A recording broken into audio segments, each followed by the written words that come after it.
Una fotografía viral, una carretera solitaria en la madrugada y una pregunta que todavía resuena en la oscuridad. ¿Qué le pasó realmente a Devanji Escobar? Lo que comenzó como una noche de diversión entre amigas se convirtió en uno de los enigmas más dolorosos e impactantes de los últimos tiempos. Una joven estudiante abandonada a su suerte, una búsqueda desesperada de 13 días y un hallazgo incomprensible en un lugar que las autoridades aseguraban haber revisado 4 veces. ¿Fue un trágico accidente como se dijo al principio? ¿O una escena manipulada para ocultar una verdad mucho más oscura? Hoy, vamos a desentrañar los minutos perdidos, las evidencias que aparecieron de la nada y las contradicciones de un caso que sacudió al mundo entero. Pero antes de adentrarnos en este laberinto de sombras, te invito a suscribirte al canal y darle un me gusta a este video. Tu apoyo es fundamental para que podamos seguir dando voz a estas historias que exigen memoria y verdad. Bienvenidos. Los hechos que darían inicio a una de las investigaciones más mediáticas y complejas en la historia reciente del estado de Nuevo León, México, comenzaron bajo la apariencia de una jornada ordinaria. Era el viernes 8 de abril del año 2022, una fecha que quedaría marcada en los registros judiciales y en la memoria colectiva de la sociedad. La protagonista de esta historia era una joven estudiante de Derecho de la Universidad de Nuevo León, de apenas 18 años de edad, llamada Devanji Escobar. Aquella noche, la joven se encontraba en su domicilio ubicado en la colonia La Enramada, en el municipio de Apodaca, preparándose para asistir a una reunión social, una actividad común para alguien de su edad, que busca un momento de esparcimiento tras la semana académica. Según la reconstrucción de los hechos basada en testimonios y registros oficiales, el plan inicial involucraba salir a divertirse en compañía de amistades cercanas. Aproximadamente a las 11 de la noche de aquel viernes, Devanji salió de su residencia. 2 amigas suyas, identificadas en las carpetas de investigación como Saraí e Ivonne, pasaron por ella para dirigirse juntas a la primera ubicación de la noche. El destino inicial era una fiesta que tendría lugar en la calle Simón Bolívar, en el centro de San Nicolás de los Garza. La atmósfera en esos primeros momentos era de total normalidad, sin indicios que pudieran presagiar el desenlace que posteriormente acapararía la atención internacional. El grupo de 3 jóvenes se trasladó al municipio mencionado. Minutos más tarde, específicamente a las 11:30 de la noche, las cámaras de seguridad de una tienda de conveniencia en San Nicolás registraron su presencia. Las imágenes, que luego formarían parte fundamental de la línea de tiempo pericial, mostraron a las chicas adquiriendo algunas bebidas para la reunión. Permanecieron en aquel establecimiento durante algunos minutos antes de continuar con su itinerario. Sin embargo, la noche comenzó a presentar los primeros contratiempos logísticos. De acuerdo con la narrativa establecida, Devanji y sus acompañantes decidieron moverse a otra fiesta que se encontraba a escasos metros del lugar donde estaban, pero al llegar, se enfrentaron a la situación de que nadie les permitió el acceso o nadie respondió a su llamado. Ante este cambio de planes, el grupo tomó la decisión de trasladarse a una ubicación diferente, mucho más alejada del punto inicial. El nuevo destino estaba ubicado en el municipio de Escobedo, específicamente en la colonia Nueva Castilla, una zona conocida por albergar diversas quintas y espacios para eventos, situada cerca de las instalaciones de la Fiscalía General de la República. Para realizar este trayecto, solicitaron un servicio de transporte mediante una plataforma digital, el cual llegó a recogerlas a las 12:49 de la madrugada, ya entrando en el día 9 de abril. El vehículo las trasladó hasta el sitio conocido como Quinta Venecia. No obstante, al arribar al lugar, las jóvenes se percataron de que la reunión en dicho inmueble ya había concluido, lo que las obligó a buscar alternativas inmediatas en las cercanías. Fue entonces cuando, solo unos metros más adelante, sobre la misma calle Vía de Numancia, notaron que otra celebración estaba teniendo lugar en una propiedad denominada Quinta El Diamante. Las cámaras de seguridad de la zona, elementos clave para la investigación forense posterior, captaron el momento exacto en que las jóvenes descendieron de un automóvil tipo sedán de color blanco, correspondiente al servicio de transporte solicitado. El reloj marcaba aproximadamente la 1:20 de la madrugada. En las grabaciones analizadas por las autoridades, se logra observar a Sarai y a Devani bajando del vehículo. Por su parte, se reportó que Yvonne había descendido momentos antes o en otra circunstancia para interactuar con un grupo de jóvenes que ya se encontraban en el exterior de la fiesta. A pesar de que no conocían a los anfitriones ni a los asistentes del evento en la Quinta El Diamante, el grupo decidió acercarse a la entrada e intentar ingresar. Según los informes, fueron aceptadas en la reunión, permitiéndoles el acceso a la propiedad.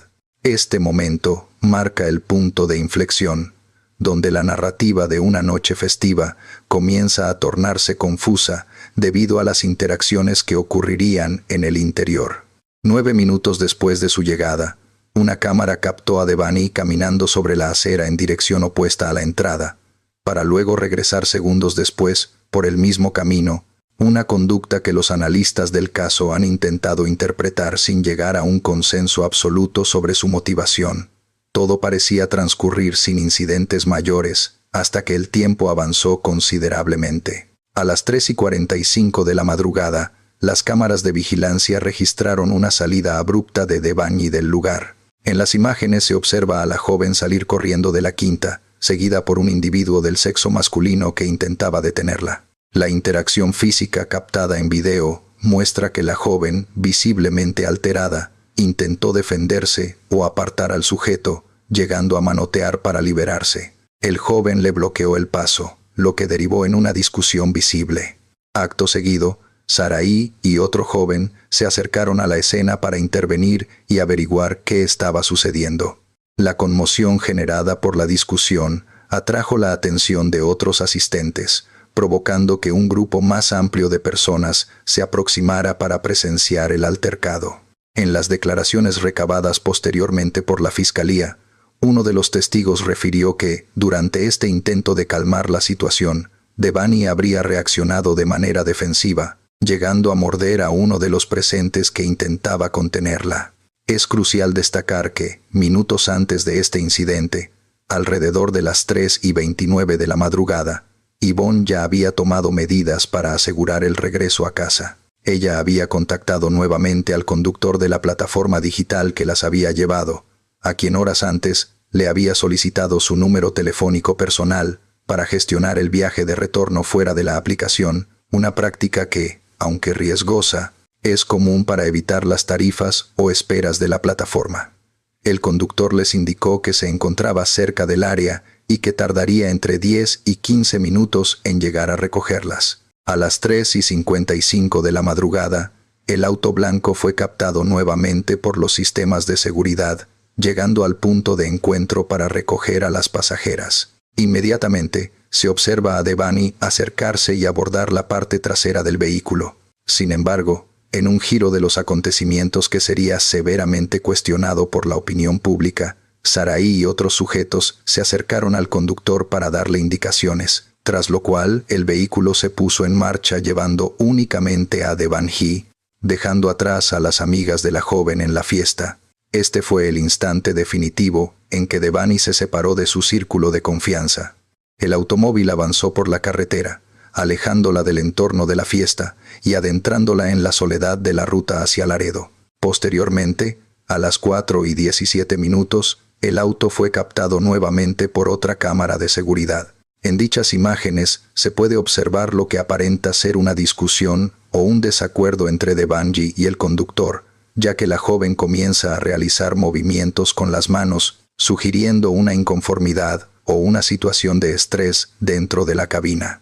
8 minutos después, a las 4:25 de la madrugada, el conductor envió un mensaje a las amigas de Devani, informando que la joven había decidido descender del vehículo y que se negaba a continuar el viaje. Fue en ese preciso momento, en medio de la oscuridad de la carretera y bajo circunstancias que aún generan debate, cuando el conductor tomó la fotografía que se viralizaría masivamente en redes sociales. La imagen mostraba a Devani parada sola al costado de la carretera, vistiendo un top blanco, pantalones altos sueltos de color café, calzado deportivo negro y con el cabello suelto. El conductor aseguró en sus declaraciones que tomó la fotografía como una evidencia para demostrar que la había dejado a pie de carretera por voluntad de ella, dado que no podía obligarla a subir de nuevo.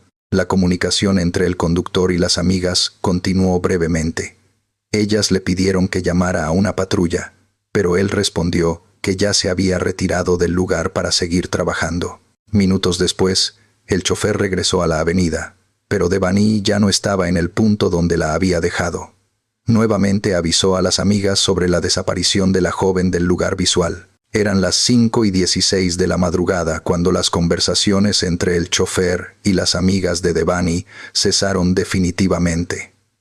A partir de ese segundo, el paradero de la joven se convirtió en una incógnita absoluta. La carretera, vasta y silenciosa, se había tragado su presencia, dejando únicamente una fotografía digital como testigo mudo de su última ubicación conocida. Al amanecer del día siguiente, la preocupación familiar escalaría rápidamente a una denuncia oficial, dando inicio a una búsqueda frenética que destaparía múltiples interrogantes sobre lo ocurrido en ese lapso de tiempo perdido en la oscuridad de Nuevo León. Tras la desconexión total de comunicación a las 5:16 de la madrugada, el silencio se apoderó de la situación. Al amanecer del día siguiente, la inquietud entre el círculo cercano de la joven se hizo evidente. Las amigas de Devani intentaron establecer contacto nuevamente con el padre de la estudiante para informar sobre la situación y esclarecer el paradero de su hija, dado que no tenían noticias de ella desde que abordó el vehículo de transporte privado. Sin embargo, la ausencia de la joven en su hogar confirmó los temores. Devani no había regresado. La desaparición fue reportada de inmediato ante las autoridades competentes. Como parte del protocolo estándar en estos casos, se procedió a la difusión masiva de la fotografía que el conductor había tomado en la carretera a Laredo, la cual se convirtió en la pieza central de los boletines de búsqueda emitidos a la comunidad. A partir de ese momento, se desplegó un operativo de localización que involucró tanto a las fuerzas de seguridad como a la sociedad civil. Es importante destacar el contexto social que rodeaba esta búsqueda. Durante las diligencias para dar con el paradero de Devani, las autoridades realizaron hallazgos relacionados con otros casos vigentes en la región. El mismo 9 de abril, en una vivienda del municipio de Apodaca, fue localizada María Fernanda Contreras, otra joven que había sido reportada como ausente días atrás. Este hallazgo fue solo uno de los 5 casos similares que se resolvieron trágicamente durante el mes de abril en el estado, una situación que generó un impacto profundo en la población, dado que en un lapso de tan solo 6 días, se localizaron a 5 mujeres que habían perdido la vida en circunstancias diversas. En las etapas iniciales de la investigación sobre el caso de Devani, surgieron testimonios que intentaron arrojar luz sobre sus últimos movimientos. Un testigo declaró haber visto a una joven con características coincidentes caminando rumbo a Apodaca, aproximadamente a las 7:30 de la mañana, asegurando reconocerla por la vestimenta específica que portaba en la fotografía viralizada. Sin embargo, esta pista no condujo a una localización inmediata. El 12 de abril, la investigación dio un giro con la detención de un hombre identificado como Jesús N., de 46 años de edad, originario de San Luis Potosí. La detención se llevó a cabo en la colonia Pilares, en el municipio de Salinas Victoria. En un principio, se especuló que este individuo podría estar relacionado con la desaparición, confundiéndolo con la persona que tuvo el último contacto con la joven. La detención se motivó por señalamientos previos de acoso por parte de otras personas, lo que llevó a la hipótesis de que quizás había intentado abordar a Devani, provocando que ella descendiera del vehículo. No obstante, esta línea de investigación se desvaneció rápidamente. Se determinó que la detención había sido circunstancial. Los reportes indicaron que el sujeto mostró una actitud nerviosa y sospechosa al momento de ser interrogado y confrontado con la fotografía de la joven. Tras unos días de análisis, y al no encontrar elementos probatorios que lo vincularan materialmente con el caso, ni evidencia de que él fuera el conductor que tomó la fotografía, fue descartado de la investigación principal. Paralelamente, la atención pública se centró en las dinámicas sociales de aquella noche. 2 días después de la desaparición, una joven que también había asistido a la fiesta en la quinta, El Diamante, compartió su testimonio a través de una red social. En su declaración digital, mencionó que durante la reunión, varias personas habían ofrecido llevar a Devanji a su casa para garantizar su seguridad. Sin embargo, según este testimonio, las amigas de la joven, Yvonne y Saraí, declinaron la oferta, argumentando que una persona de su entera confianza pasaría a recogerlas. Este detalle provocó un cambio drástico en la percepción del caso. La narrativa se complicó, y las amigas de la joven pasaron a ser objeto de escrutinio público, siendo señaladas por diversos sectores como piezas clave para entender por qué la joven quedó sola aquella madrugada. Para el 15 de abril, con la investigación estancada y la presión social en aumento, se ofreció una recompensa de 100,000 pesos a quien pudiera proporcionar información veraz y útil que condujera a la localización de la estudiante. Hasta ese punto, las autoridades carecían de una certeza absoluta sobre el destino de la joven. Fue hasta el 18 de abril, cuando la Fiscalía General de Justicia de Nuevo León reveló una nueva evidencia visual que extendió la línea de tiempo conocida.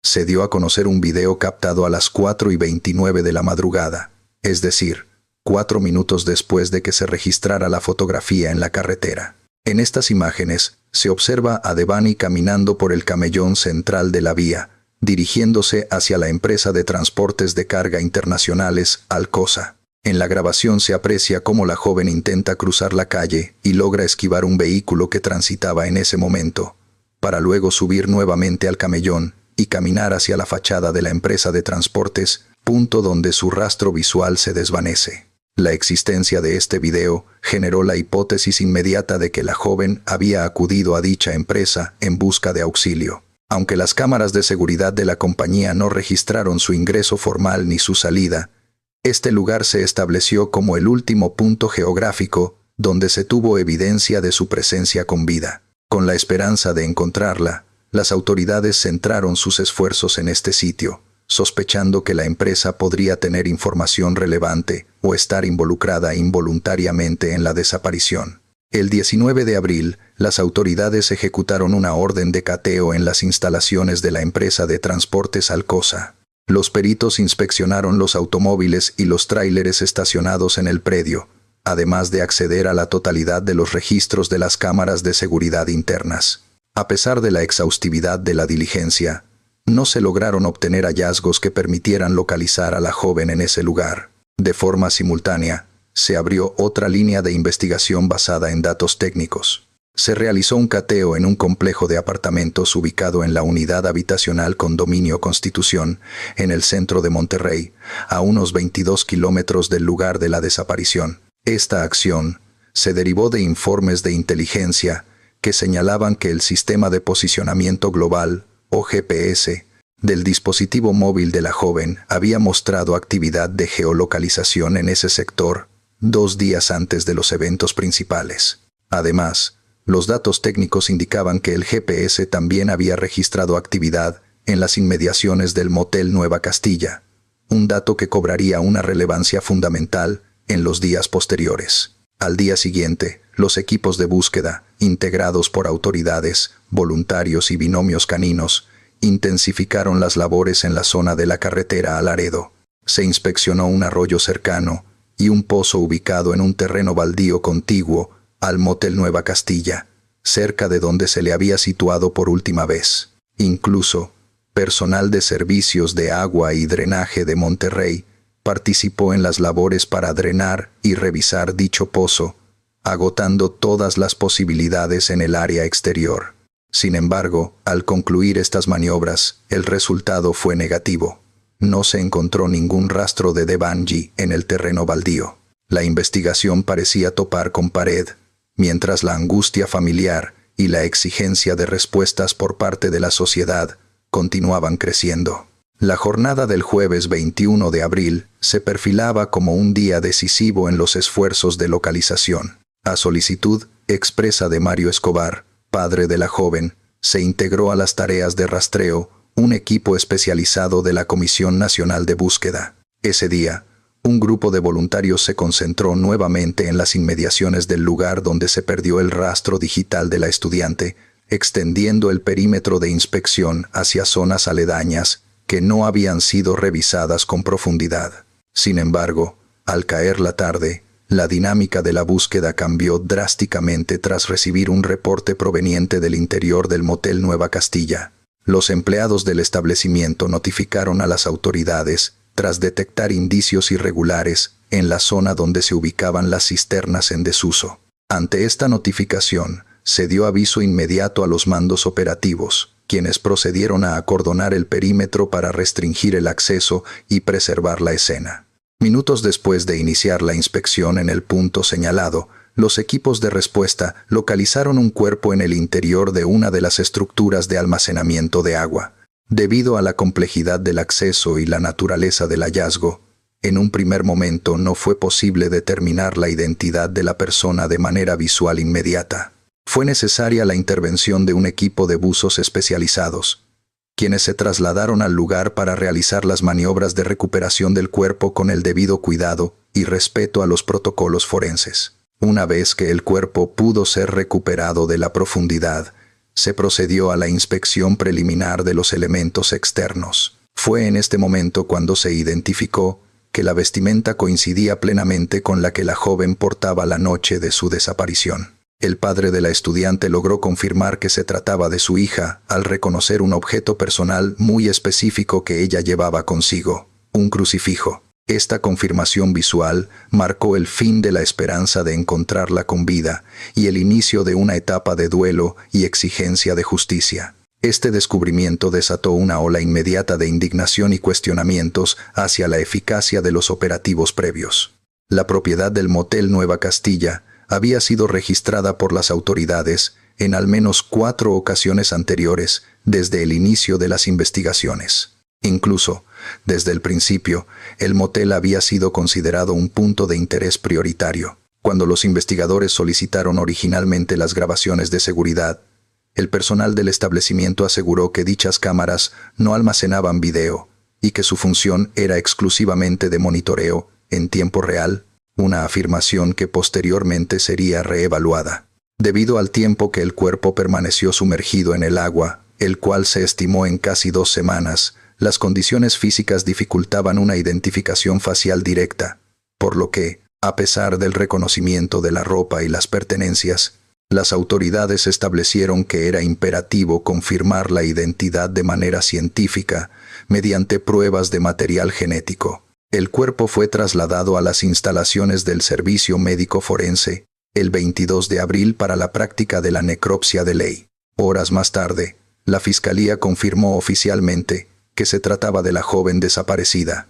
La causa del fallecimiento se dictaminó técnicamente como una contusión profunda de cráneo.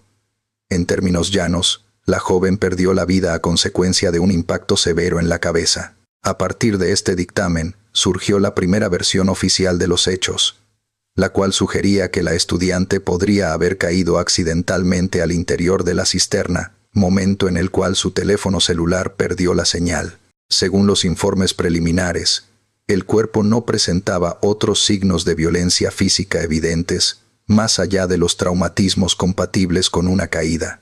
La necropsia detalló la presencia de un edema traumático en la región frontal del cráneo y en ambos párpados, indicando que el golpe generó una inflamación severa en esas áreas. Sin embargo, esta hipótesis del accidente generó una profunda incredulidad, tanto en la familia como en los expertos independientes, debido a las características físicas del lugar. La cisterna se encontraba protegida por una barda perimetral que medía 2 metros con 20 centímetros de altura, mientras que la estatura de la joven era de 1 metro con 67 centímetros. Además, dicha barda contaba con protección de seguridad en la parte superior, específicamente alambre de púas. La lógica forense dictaba que, si ella hubiera intentado subir por sus propios medios, debería presentar cortes, lesiones en las manos o daños en la ropa provocados por el alambre, elementos que no fueron reportados con la contundencia esperada. Otro punto de controversia técnica residía en la mecánica de la caída. Para sufrir el daño craneal descrito, La caída tendría que haber ocurrido en una posición muy específica, donde la cabeza fuera el primer punto de impacto. Se calculó que la altura total desde la barda hasta el fondo de la cisterna era de 6 metros con 63 centímetros. Una caída desde esa altura podría tener consecuencias fatales. El análisis del entorno acuático dentro de la cisterna reveló una discrepancia fundamental que desafiaba la teoría del accidente. La cisterna contenía un nivel de agua de aproximadamente 90 centímetros. Si bien el agua podría haber amortiguado parcialmente el golpe, lo crucial fue el hallazgo, o la ausencia, de agua en los pulmones de la joven.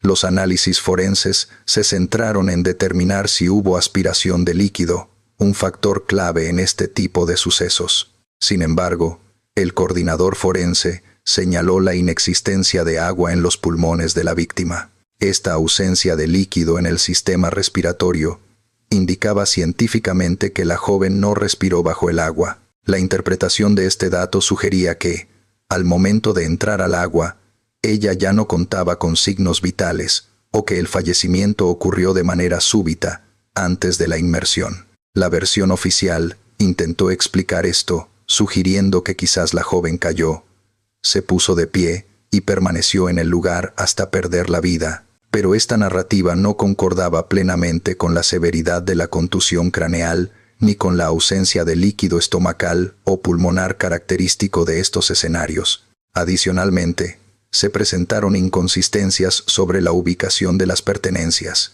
En el lugar había 3 cisternas. En la primera, donde se localizó el cuerpo, también se encontraron sus 2 piezas de calzado deportivo y un fragmento de tejido. Sin embargo, en el muro divisorio entre la primera y la segunda cisterna se halló su bolso y otros objetos personales, mientras que en el fondo de la segunda cisterna aparecieron las llaves, el teléfono celular y otros artículos. La dispersión de estos objetos en 2 compartimentos diferentes resultaba inexplicable bajo la teoría de una simple caída accidental de una sola persona. Finalmente, el análisis del contexto temporal señaló que el cuerpo llevaba entre 5 y 12 días en el lugar. A pesar de esto, resultó incomprensible para los investigadores y la familia que, durante los cateos previos realizados por binomios caninos entrenados para la detección, nadie hubiera notado la presencia de la joven en ese sitio, hasta el reporte de los empleados, casi 2 semanas después de su desaparición. La aparición del cuerpo en la cisterna no marcó el fin de las interrogantes, sino el comienzo de una nueva fase de contradicciones tecnológicas y periciales. 2 días después del hallazgo en el área de almacenamiento de agua, la narrativa oficial sobre la falta de vigilancia en el motel Nueva Castilla se desmoronó. A pesar de que inicialmente se había asegurado que el sistema de cámaras del establecimiento era únicamente de monitoreo y no de grabación, nuevas evidencias visuales salieron a la luz pública, cambiando radicalmente la comprensión de los últimos minutos de movilidad de Devangi.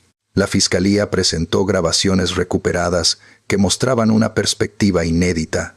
En estas imágenes, provenientes de una cámara situada en el restaurante del motel, se logra observar a la joven ingresando al recinto a las 4:33 de la madrugada. La secuencia visual captó a la estudiante corriendo, una acción que los analistas de comportamiento interpretaron como una señal de alerta o huida, aunque en el encuadre no se apreciaba a nadie persiguiéndola directamente. Se le vio rodear el área del restaurante y acercarse a una puerta de cristal para observar hacia el interior, encontrando el lugar vacío. Lo desconcertante de estas nuevas pruebas fue el comportamiento errático registrado. Tras asomarse al restaurante, la joven regresó corriendo hacia la esquina del inmueble, donde permaneció estática durante aproximadamente 20 minutos. A las 4:54 se le observó nuevamente corriendo en dirección paralela a la barda perimetral del motel.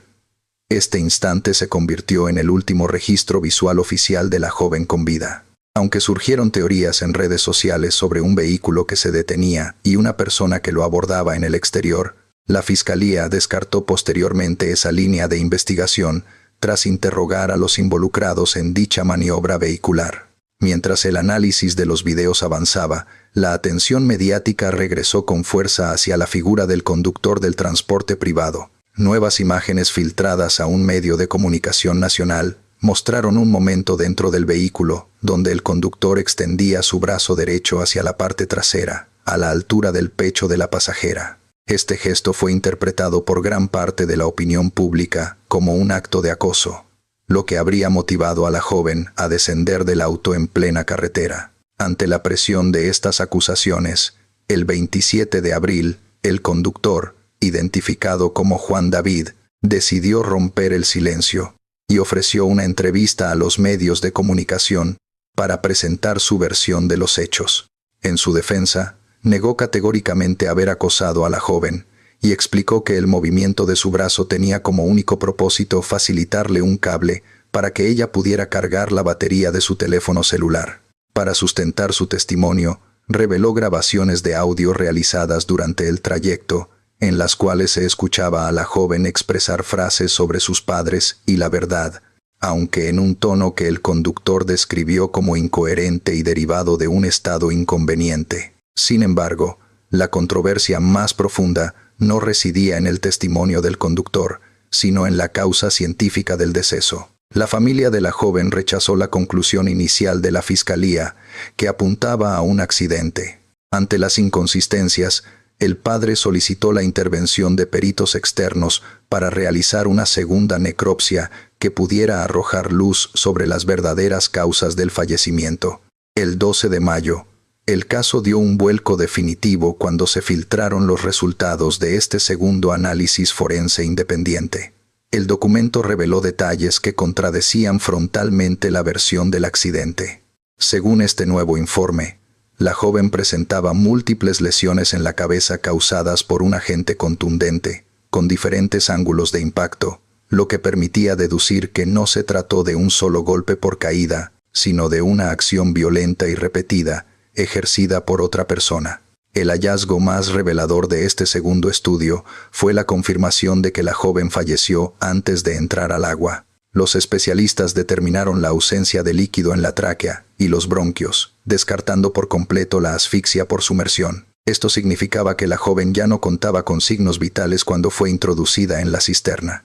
Además, el informe pericial independiente señaló la presencia de hematomas y signos de violencia en otras zonas del cuerpo, lo que indicaba que había sido víctima de una agresión directa y severa ajena a cualquier caída accidental. En medio de esta tormenta de revelaciones, surgió un nuevo elemento que añadió confusión al rompecabezas. El 5 de mayo, se reportó el hallazgo de una credencial de identificación perteneciente a Devani en una de las jardineras de los condominios Constitución. Lo inexplicable de este descubrimiento radicaba en que dicho lugar ya había sido objeto de un cateo exhaustivo semanas atrás, sin que se reportara novedad alguna. La aparición repentina del documento personal en un sitio previamente revisado generó sospechas sobre la posible manipulación de la escena o la implantación de evidencia. Con la segunda necropsia apuntando hacia un acto intencional y violento, la clasificación del caso cambió ante los ojos de la sociedad.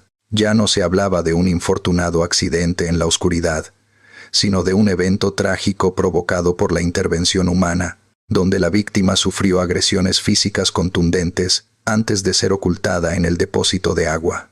Las autoridades se vieron obligadas a replantear la investigación bajo la perspectiva de un delito grave, mientras la familia continuaba su lucha para que la verdad científica prevaleciera sobre las primeras versiones que intentaron cerrar el caso como un hecho fortuito.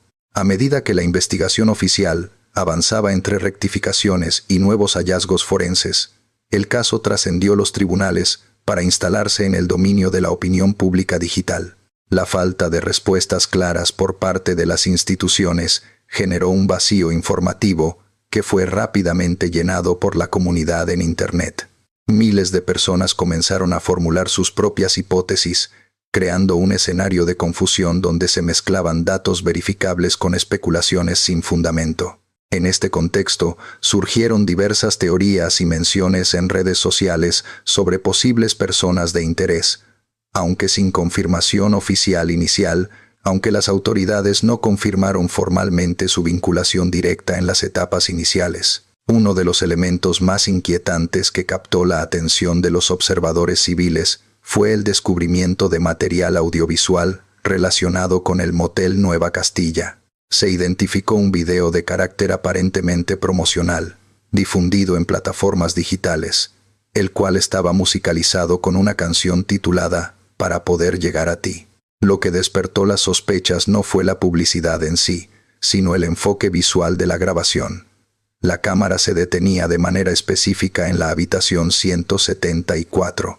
Para muchos, este detalle resultó sumamente extraño, interpretándose como un posible mensaje velado o una coincidencia macabra, dado que se sospechaba que dicha habitación podría guardar secretos sobre lo ocurrido aquella madrugada. Ante la presión de estos indicios y la insistencia de la familia, el padre de la joven solicitó una nueva diligencia de investigación en el inmueble. Las autoridades accedieron a realizar un segundo cateo en el motel Nueva Castilla, una operación exhaustiva que se prolongó durante aproximadamente 7 horas. El objetivo central de esta inspección fue la habitación 174, así como el área del estacionamiento.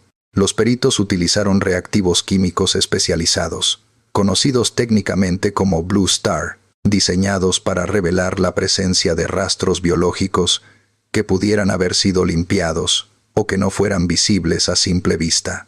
Durante esta fase de la investigación, la Fiscalía informó que se mantenía bajo escrutinio a 5 personas que se encontraban presentes en el motel durante la madrugada de los hechos. Asimismo, se puso el foco en un vehículo tipo camioneta de color blanco que, según los registros visuales, ingresó al establecimiento momentos después de la entrada de la estudiante.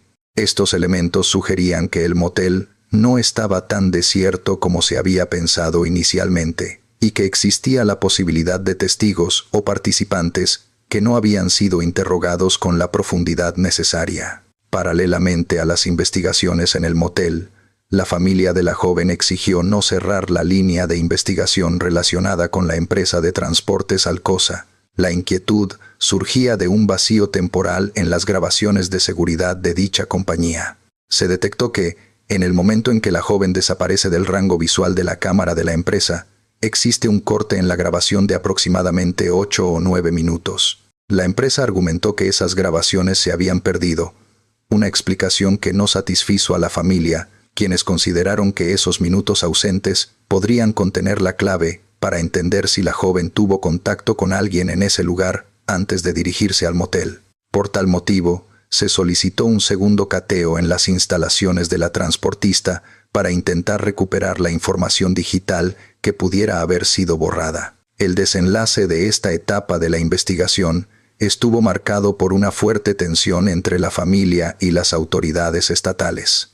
El padre de la joven denunció públicamente la filtración del documento de la segunda necropsia a los medios de comunicación, acusando a la Fiscalía de falta de custodia en la cadena de información. Sin embargo, el contenido de ese informe independiente fue contundente.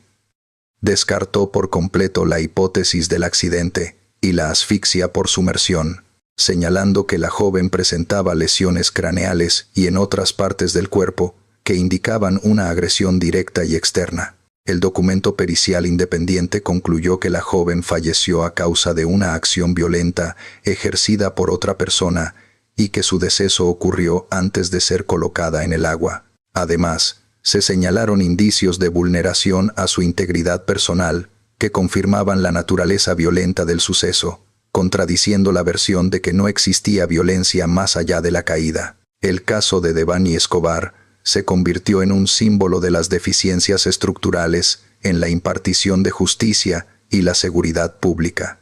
Dejó al descubierto negligencias en los protocolos de búsqueda, inconsistencias en los dictámenes forenses iniciales y la vulnerabilidad de las investigaciones ante la presión mediática.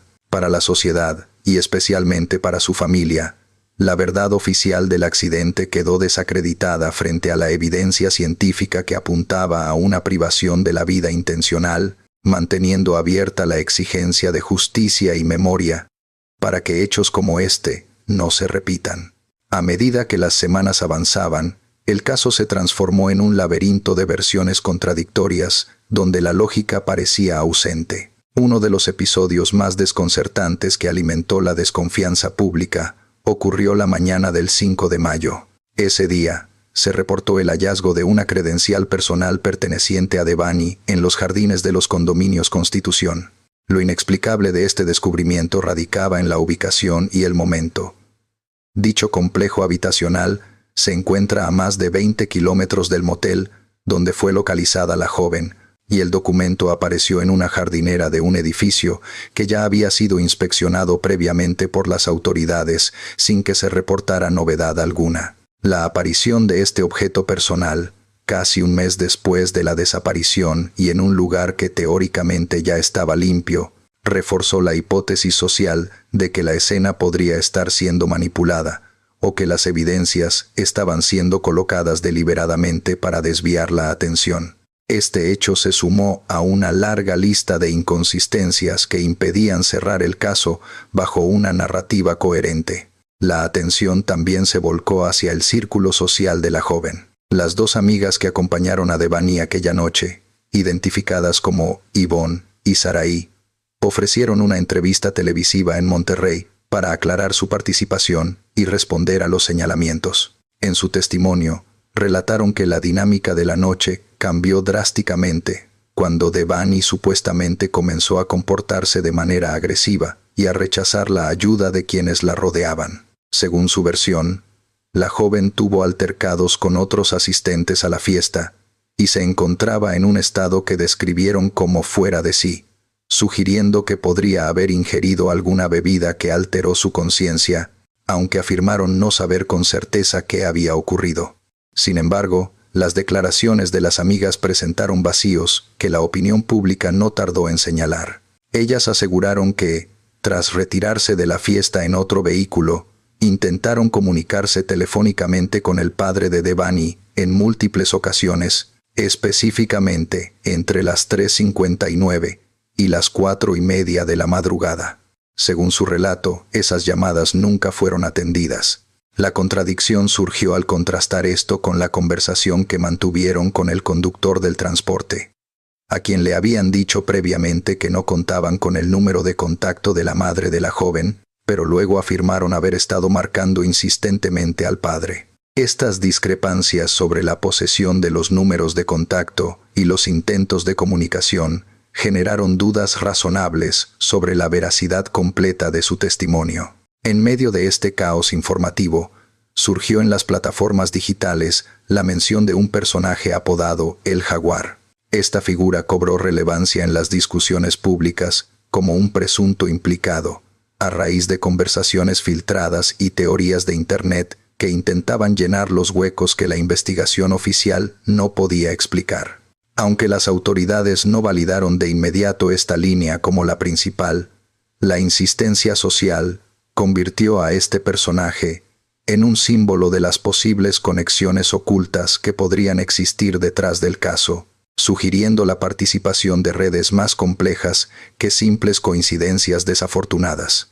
El desgaste institucional se hizo evidente cuando el padre de la joven acusó directamente a la fiscalía de filtrar documentos sensibles y de no proteger la dignidad de la víctima. El informe de la segunda necropsia, que se hizo público de manera no oficial, detallaba lesiones que sugerían una vulneración grave a la integridad física de la joven, incluyendo signos de agresión que descartaban la asfixia y el ahogamiento como causas del deceso. Este documento científico fue la pieza clave que permitió reclasificar la percepción del hecho. No se trataba de una tragedia accidental provocada por la oscuridad y un paso en falso, sino de un acto deliberado, donde la joven sufrió daños severos antes de perder la vida. El caso de Devani Escobar dejó al descubierto un sinfín de negligencias por parte de quienes tenían el deber de proteger y procurar justicia, desde la incapacidad para asegurar un perímetro, pasando por la ceguera ante un cuerpo que permaneció días en el lugar de búsqueda, hasta las fallas en la cadena de custodia de la evidencia. La frase «el arte del engaño» es la distracción resonó como un eco final en este caso, sugiriendo que, entre tantas pistas falsas, videos extemporáneos y hallazgos sembrados, la verdad histórica pudo haber sido fragmentada para ocultar una realidad mucho más dolorosa e incómoda para la sociedad. Así concluye la crónica de una investigación que, lejos de ofrecer certeza, se convirtió en un espejo de la crisis de seguridad. La imagen de la joven en la carretera permanece no solo como evidencia de sus últimos momentos, sino como un recordatorio permanente de las preguntas que, hasta el día de hoy, continúan esperando una respuesta verdadera más allá de las versiones oficiales. La narrativa que las autoridades intentaron construir alrededor de un infortunado accidente se enfrentó a su prueba más contundente a mediados del mes de mayo. El día 12 de ese mes, el curso de la investigación sufrió una transformación irreversible cuando información confidencial llegó al dominio público. El padre de la joven, Mario Escobar, realizó una acusación directa y pública contra la Fiscalía de Nuevo León, señalando a la institución por la filtración no autorizada del dictamen correspondiente a la segunda necropsia realizada a su hija. Este documento, elaborado por peritos independientes, contenía detalles técnicos que desafiaban la explicación simplista de una caída accidental. El contenido de este informe forense independiente expuso una realidad mucho más compleja y severa que la presentada inicialmente. Según el documento filtrado, el análisis del cuerpo reveló que la joven había recibido múltiples impactos en la región craneal causados por un agente contundente. A diferencia de la teoría oficial que sugería un solo golpe producto del descenso a la cisterna, el informe forense detalló la existencia de múltiples contusiones en la región frontal del cráneo y diversas lesiones visibles en el área facial. La minuciosidad del examen externo permitió documentar lesiones visibles en los párpados derecho e izquierdo, en el lado izquierdo de la nariz y en ambos labios. Asimismo, se registraron contusiones en la zona situada arriba de la oreja y en la región retroauricular derecha. La conclusión de los expertos fue determinante. Estas contusiones craneofaciales tenían un origen externo al cuerpo y se caracterizaban por ser intensas y repetidas. Lo más relevante desde la perspectiva criminalística fue que estas lesiones presentaban diferentes ángulos de impacto, lo que permitió deducir científicamente que no fueron causadas por el choque contra una superficie plana durante una caída, sino que fueron infligidas por otra persona mediante una acción violenta. Este hallazgo desmanteló la hipótesis del accidente. La evidencia indicaba que la joven había sido objeto de una agresión física directa antes de que su cuerpo terminara en el contenedor de agua. Otro punto crucial que esclareció el informe independiente fue el momento del deceso en relación con el medio acuático. El estudio confirmó que la joven falleció antes de entrar al agua, basándose en la ausencia total de líquido en la tráquea y en los bronquios. Este dato forense descartó definitivamente la posibilidad de que la causa de muerte fuera la asfixia por sumersión o ahogamiento, reforzando la teoría de que la cisterna fue utilizada únicamente como un lugar para ocultar lo sucedido.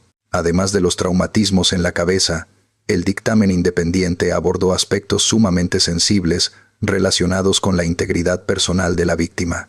El documento informó sobre hallazgos físicos que los especialistas interpretaron como indicativos de que la joven sufrió una agresión grave contra su integridad personal antes de perder la vida. Por otro lado, el análisis descartó ciertos mecanismos de muerte que se habían especulado en redes sociales. El informe señaló que no se encontraron lesiones en el cuello, en las arterias carótidas, ni en el hueso ioides, lo que permitió descartar la asfixia mecánica o el estrangulamiento como causa del fallecimiento. La causa de muerte se mantuvo centrada en el daño neurológico severo, provocado por los impactos contundentes en el cráneo. La divulgación de estos datos generó una crisis de credibilidad para las autoridades estatales. El caso de Devani Escobar destapó un sinfín de negligencias y omisiones por parte de los organismos encargados de procurar justicia. La discrepancia abismal entre una primera autopsia que apenas mencionaba una contusión profunda y un segundo análisis que detallaba una agresión sistemática y repetida, evidenció las fallas estructurales del sistema. Para la sociedad y la familia, quedó claro que la verdad había sido obstaculizada. Es lamentable que, en el contexto actual, la confianza en la autoridad se haya visto tan erosionada por situaciones donde las investigaciones parecen desviarse de la realidad de los hechos. Como bien se ha mencionado en el análisis de este caso, a menudo el arte del engaño es la distracción. Las pistas falsas, los videos a destiempo y las versiones contradictorias sirvieron, intencionalmente o no, para dilatar el esclarecimiento de un suceso que conmocionó a la opinión internacional. La historia de Devani permanece como un testimonio doloroso de la búsqueda de verdad en un entorno donde las respuestas oficiales muchas veces no concuerdan con la evidencia científica. A medida que la investigación avanzaba, el caso dejó de ser únicamente un asunto policial para convertirse en un fenómeno mediático, donde la ciudadanía intentaba llenar los vacíos que la autoridad dejaba sin explicar. En el vasto universo de las plataformas digitales, miles de personas comenzaron a formular sus propias hipótesis, creando un escenario caótico donde se mezclaban videntes, supuestos empleados y teorías sobre presencias paranormales. Sin embargo, entre el ruido de las especulaciones, surgieron líneas de investigación tangibles que apuntaban a inconsistencias específicas en los registros visuales y temporales de aquella madrugada. Una de las vertientes más inquietantes que captó la atención de los investigadores civiles y posteriormente de las autoridades fue la existencia de un material audiovisual relacionado con el lugar de los hechos. Se identificó en Internet un video referente al motel Nueva Castilla, que tenía una naturaleza aparentemente promocional. Lo peculiar de este material no era su propósito comercial, sino su composición. El video estaba acompañado de fondo por una canción titulada Para poder llegar a ti. El análisis detallado de estas imágenes reveló un patrón que muchos consideraron sospechoso. Durante la secuencia, la cámara realizaba un recorrido por las instalaciones, pero se detenía de manera enfática para enfocar la puerta de una habitación específica, la número 174. Este detalle, que para un observador casual podría pasar desapercibido, se convirtió en una señal de alarma para quienes seguían el caso.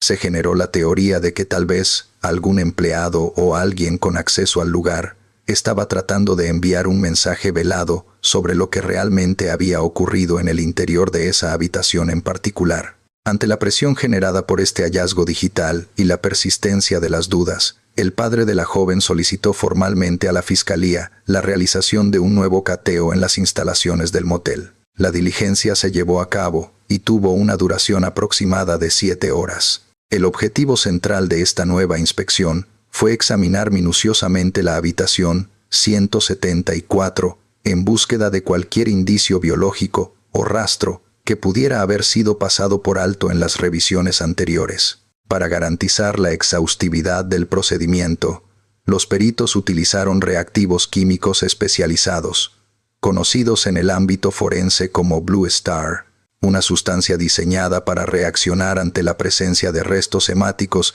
que hubiesen sido limpiados o que no fueran perceptibles a simple vista. La revisión se extendió también al área del estacionamiento, buscando conectar los movimientos de la joven con los vehículos que transitaron por el lugar esa noche. La fiscalía comunicó que, como parte de esta línea de investigación, se mantenía bajo escrutinio a 5 personas que se encontraban presentes en el motel durante la franja horaria crítica.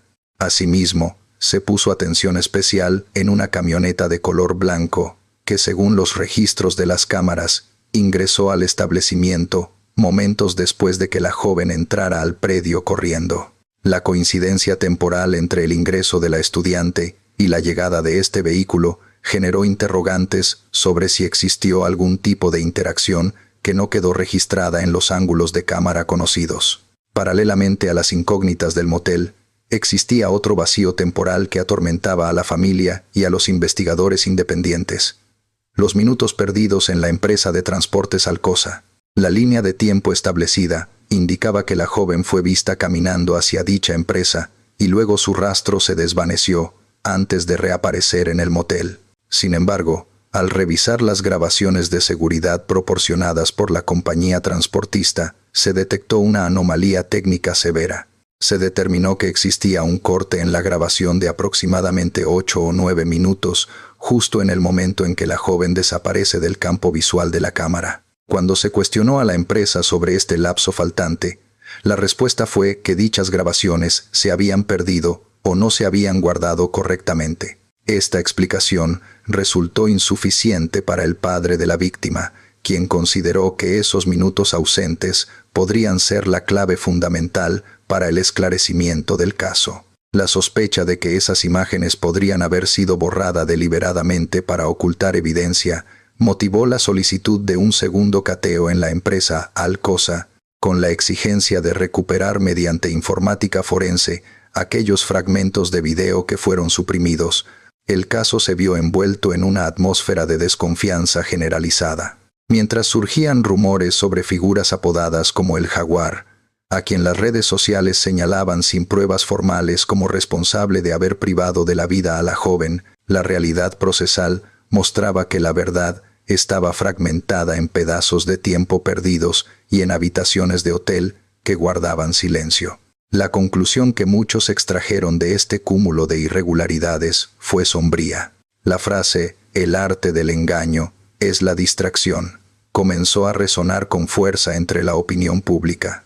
Parecía que cada nueva pista, desde la credencial encontrada a destiempo hasta los videos promocionales con mensajes ocultos, servía para dispersar la atención, mientras que las evidencias cruciales, como los minutos borrados de una cámara de seguridad, permanecían fuera del alcance de la justicia. La investigación se había convertido en un rompecabezas, donde las piezas más importantes parecían haber sido retiradas intencionalmente del tablero. Cuando la opinión pública pensaba que la capacidad de asombro se había agotado, un nuevo suceso inexplicable sacudió los cimientos de la investigación, sugiriendo que el escenario de los hechos podría estar siendo manipulado ante los ojos de todos. El 5 de mayo, aproximadamente a las 7:30 de la mañana, se reportó el hallazgo de una credencial de identificación perteneciente a Devangy Escobar.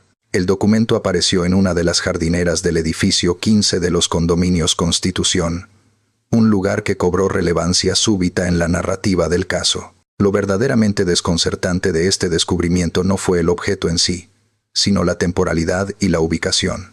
Dicha credencial había sido reportada como extraviada aproximadamente 2 meses y medio antes de la desaparición de la joven, presuntamente luego de que ella fuera víctima de un robo. Sin embargo, lo que generó una ola de escepticismo entre la ciudadanía y los analistas independientes fue el hecho de que ese complejo habitacional ya había sido objeto de un cateo exhaustivo por parte de las autoridades semanas atrás. La pregunta que resonó en los medios de comunicación fue inevitable. ¿Cómo era posible que un documento personal apareciera visiblemente en una jardinera de un lugar que supuestamente ya había sido inspeccionado palmo a palmo por peritos y binomios caninos? Para muchos, este hallazgo no aportó claridad, sino que enturbió aún más las aguas. Lejos de ayudar a esclarecer un punto crucial de la línea de tiempo, o explicar por qué el dispositivo de geolocalización de la joven marcó ese punto días antes, la aparición de la credencial fue interpretada por diversos sectores como una posible implantación de evidencia o una maniobra de distracción diseñada para confundir a la opinión pública. Este evento reforzó la teoría de que existían actores interesados en desviar la atención de los verdaderos sucesos ocurridos en el motel y en la carretera. La investigación parecía haberse convertido en un teatro de sombras, donde las pistas surgían de manera conveniente o inexplicable, mientras que las evidencias fundamentales, como los videos completos de la empresa de transporte, permanecían ausentes o incompletas. La credencial en la jardinera se convirtió en el símbolo de una investigación fragmentada, donde la lógica forense chocaba constantemente con hallazgos que desafiaban el sentido común. El desenlace de esta crónica llegó acompañado de una revelación dolorosa que confirmó los peores temores de la familia. El 12 de mayo, el padre de la joven acusó públicamente a la fiscalía de haber filtrado a los medios de comunicación el documento confidencial correspondiente a la segunda necropsia realizada de manera independiente. Aunque la forma en que se divulgó la información fue cuestionable, el contenido del informe fue determinante para derrumbar la versión oficial del accidente. El análisis forense detallado en este segundo dictamen señaló que la joven había sido golpeada varias veces con un agente contundente en la región craneal. El médico especialista describió la presencia de equimosis de coloración violácea en ambos lados de la frente, en los párpados de ambos ojos, en el lado izquierdo de la nariz y en los labios, así como contusiones en la región situada detrás de la oreja derecha. La conclusión científica fue irrefutable. Estas lesiones craneofaciales eran de origen externo, intensas y repetidas, con diferentes ángulos de impacto, lo que permitía deducir que fueron causadas por otra persona en una acción violenta directa, descartando por completo la casualidad de una caída solitaria. Asimismo, el informe estableció un hecho crucial para la reconstrucción de los últimos momentos. La joven falleció antes de entrar al agua. La ausencia de líquido en la tráquea y en los bronquios demostró que no hubo aspiración de agua, eliminando la asfixia por sumersión como causa de muerte. El cuerpo fue depositado en la cisterna cuando ya no contaba con signos vitales. Además, el documento reveló la existencia de hematomas y signos de violencia en la zona exterior de la región pélvica, indicando que la joven sufrió una vulneración grave a su integridad personal antes de su deceso. Se descartó también el estrangulamiento, al no hallar daños en el cuello o en el hueso ioides. El caso de Devani Escobar ha servido para destapar un sinfín de negligencias y omisiones por parte de las autoridades encargadas de procurar justicia. La historia, que comenzó con una fotografía viral en una carretera oscura, terminó exponiendo la crisis de seguridad y la fragilidad de las instituciones. Es lamentable reconocer que, en la actualidad, la confianza en la autoridad se ve mermada cuando sucesos como este continúan ocurriendo sin un esclarecimiento total y transparente. Sin embargo, hay una lección final que este caso deja grabada en la memoria colectiva, una advertencia sobre cómo se maneja la información en tiempos de crisis. Recuerden que, a menudo, el arte del engaño es la distracción. Entre videos editados, pistas sembradas y versiones contradictorias, la verdad lucha por salir a la luz en medio del ruido mediático. Una vez más, estimado público, agradezco profundamente su compañía en esta narración.